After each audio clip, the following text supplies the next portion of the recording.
বেশ কয়েক মাস আগে থেকেই পশ্চিমবঙ্গ সরকার সিদ্ধান্ত নিয়েছিল এবছর থেকে নববর্ষের দিনটিকে বাংলা দিবস হিসেবে পালন করা হবে, কিন্তু নির্বাচনী বিধিনিষেধ আছে।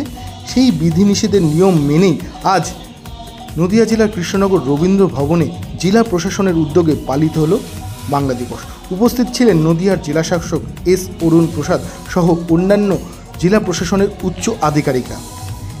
এই অনুষ্ঠানে উপস্থিত হয়ে নদিয়ার জেলাশাসক এস অরুণ প্রসাদ জানান, সকলে মিলেই বাংলা দিবসটিকে পালন করতে হবে এবং এই দিবসটি পালন করার জন্য সকলকে ধন্যবাদ জ্ঞাপন করেনও তিনি। প্রথমে প্রদীপ প্রজ্বলনের মাধ্যমে অনুষ্ঠানের সূচনা হয়, পরবর্তীতে গান, কবিতা, আবৃত্তিতে প্রেক্ষাগৃহ মুখর হয়।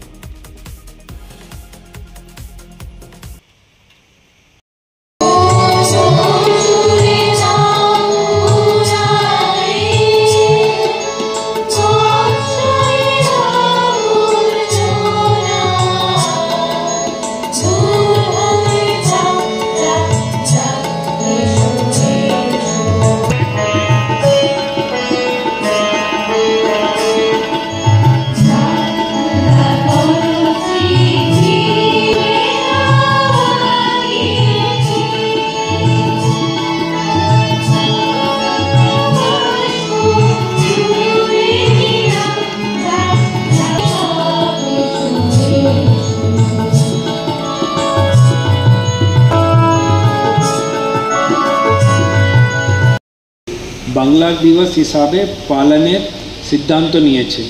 সারা রাজ্য সঙ্গে নদিয়া জেলাতেও মর্যাদার সঙ্গে আমরা দিনটাকে পালন করছি।